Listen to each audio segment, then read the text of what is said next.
안녕하세요. 정한 명리입니다. 명리의 광톡의 실간 수월의 무토편 보겠습니다.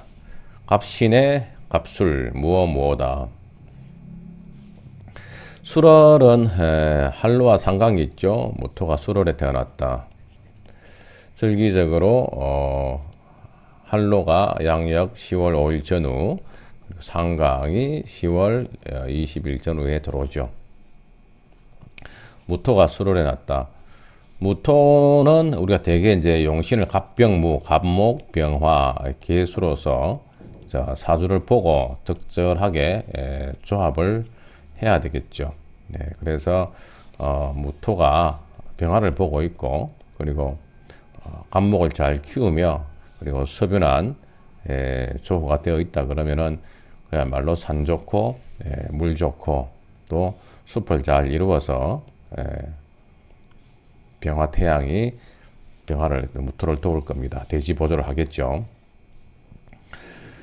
그런데 수월은 토왕절이잖아요, 그죠? 토가 왕한 그런 이제 토왕절인데 따라서 이 무토가 좀 강해지죠.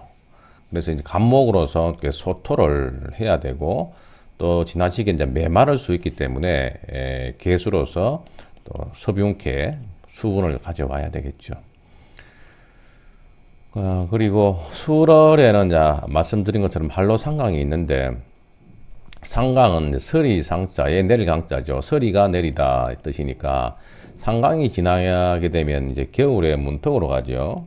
겨울의 문턱으로 가서 훨씬 더 겨울 수의 기운으로 이제 진기하죠. 수로 나아가려고 하는 불과 이제 뭐 한 열흘 정도, 뭐 보름 정도만 있으면 입동으로 들어가니까요.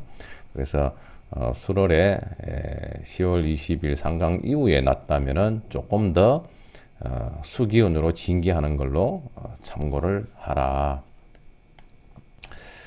내용에서는 지금 월지를 강하게 얻었고 또 무오무오해서 양말로 양인을 두고 있는데요. 월에 양인이 있으면 양인격 이렇게 말하죠. 그런데 이제 일에 이렇게 있으면은 이거는 일인격 이렇게 말합니다. 일인격. 일에 양인이 있다는 뜻이죠. 근데 시에 양인이 있으면은 뭐 시인격 이런 말은 쓰지 않습니다. 그냥 시에 양인이 있다 이렇게 말하는데요. 하지만 이렇게 오술로 거의 화국을 지은 화토중탁에 가깝죠. 이런 사주는 우리가 이제 넓은 의미로 양인격 이런 식으로 우리가 봐줄 수 있습니다. 그래서 양인이 중중하고 화토중탁이기 때문에 양인격은 일반적으로 양인 노살해서 살이 드러나는 걸 좋아합니다. 그래서 양인 편관, 양인은 항상 편관을 찾는다. 양인 편관. 여기서는 양인이 굉장히 강하죠. 양인과 관련되어 있는 화토의 기운이 강하죠. 때문에 당연히 간목으로서 편관을 써야 되는데 간목이 근이 없잖아요, 그죠? 예, 그래서 이 뭐 절처 봉생 한타손 치더라도 신중임수 이런 걸 갖다가 우리가 기대하기는 어렵거든요. 때문에 이 간목이 사실 이렇게 뿌리 없는 천간은 용신으로 쓰기가 어렵거든요. 때문에 좀 고민은 됩니다. 과연 이 간목을 쓸 수 있을지 없을지. 그래서 일단은 편관 양인격이니까 편관을 쓰는 걸로 우리가 좀 이해를 한다면은 간목이 두 개가 있어서 또 쌍목 유림을 형성해 가지고 쌍목 나무가 쌍목으로 해서 숲을 이룬 그런 목으로 보고, 또한 이제 아까 말씀드린 것처럼 이제 한로 이후에 상강절에 태어났기 때문에 다소 수기운으로 이제 진기하는 모양새가 있고 해서 이 간목이 운이 오게 되면 써먹지 않느냐라고 추리를 해봅니다. 무일주가 9월 토왕절에 태어나서 좌하에 양인이 있으나 오술 이렇게 되어가지고 인성으로 하에서 여기는 화국으로 되어버렸다. 양쪽에 갑목이 있고 또 양쪽에 무가 있죠. 갑갑모무 이런 식으로. 그래서 목화가 살인상생이다. 목생화 화생토. 살인상생은 되어 있지만은 목생화 화생토로 살인상생은 되어 있지만 토왕목이 약하다. 토는 왕하고 목이 약하다. 그래서 목이 턱없이 약하기 때문에 여기서는 신금은 왕토를 통기하는 기신으로 이제 보고 있다고 하지만 뭐 목을 용신으로 쓰는데 금을 또 좋게 보지는 않습니다. 다만 이 금이 유사시에 수운이 왔을 때 수의 발원지로서 역할을 할 수는 있겠죠. 운을 보게 되면 무기토 비겁운에는 비겁이 왕이짐으로 처궁이 부실했겠고 또 초운 해자 좋죠. 해자운에는 약한 목이 드디어 생기를 얻어서 귀가 공자요 좋은 집에서 자라났습니다. 해자 축까지도 겨울에 수기운이 있다 보니까 소년에는 괜찮았다. 역시 조후가 필요하면서 약한 관을 재성이 챙겨주는 제자 약살 재성의 자유로움으로 약한 살을 도왔다. 인묘운에 역시 목이 이제 덕국을 하는 대운이죠. 칠살이 녹을 얻어서 20년간 공직생활로 인해서 관인상생 재산을 잘 모으고 그 다음에 경진신사는 해롭죠. 이렇게 그 다음에 경진과 신사운은 이 금이 강화되게 되면 목이 날아가고 또 오히려가 관이 좋지 않은데 이때 이 사람이 과수원으로 소일해 가지고 오히려 은퇴하고 그렇죠? 잘 보낸 모양새입니다. 역시 무상대처가 중요하네요. 오운에는 좋지 않죠.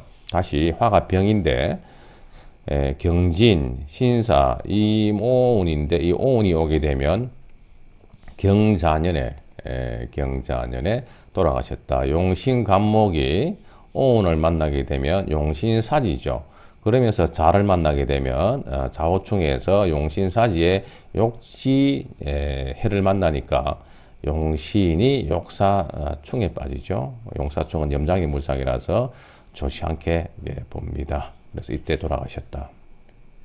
용신사지로 보시면 되겠네요.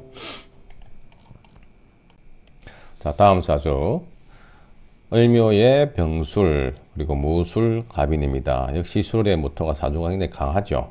강한 중에 목도 많이 봤네요. 그래서 간목 이렇게 을목해서 목을 4개나 보고 있습니다. 이런 사주를 신강살강의 살인상생 이렇게 이제 부릅니다. 신왕살강 또는 신강살강의 살인상생이다. 때문에 여기서는 병화가 굉장히 중요한 역할을 하죠. 목과 토를 소통시키는 글자죠. 역시 살인상생격으로 1915년생으로 표현되어 있는데요. 화운에 다소 좋겠죠. 가장 좋은 것이. 그리고 역시 병화가 합거되거나 또는 유실될 때 좋지 않을 겁니다. 록급 용간 뭐 이런 식으로도 볼 수 있겠네요. 용간격 이렇게 볼 수도 있고 또 관살 혼잡으로도 볼 수가 있겠죠. 무일주가 수월에 태어나서 인술로 이렇게 회국을 지었다. 병화 천월덕이 투출했으니 신왕사랑이 되었는데 살인상생으로서 통관하니 대격이 되었다. 하지만 사주에서 지나치게 지금 모양새가 조열하죠. 1점 수기운이었고 수월에 오술, 묘술 이렇게 병화가 떴기 때문에 대격으로 보기에는 조후가 좀 불미한 부분이 있습니다. 그러나 1점에 습기가 없어서 귀는 못 된다. 그러죠.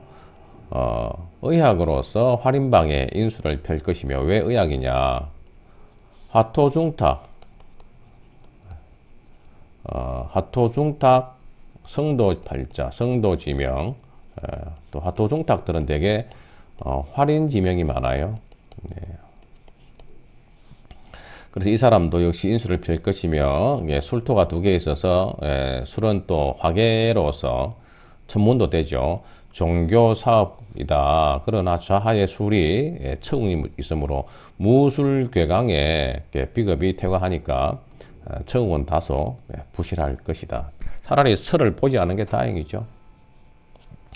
임계운 초운에 이제 수운이 왔는데요. 이렇게 수운이 오더라도 지지에 화가 왔잖아요. 이런 것처럼 임계운은 기람이 있으나 운로에서 난방이므로 대획 성공이 없었다. 그리고 신운이 오게 되면 병신합을 해서 용신을 합거시켜 버리죠. 그래서 이때 용신합거로 인해서 불리했고 경술 개축운의 사업이 다소 성공이 되었고, 조이라는 사주의 섭한운을 만났기 때문에 좋았다. 지 눈에는 좋겠지만은 진술충을 치고 나가죠. 네, 그래서 왕토를 충해서 윤섭한 효력이 없다. 또 특히나 진술충을 하게 되면 술중신금이 투출해서 용신을 합거해버리죠. 예.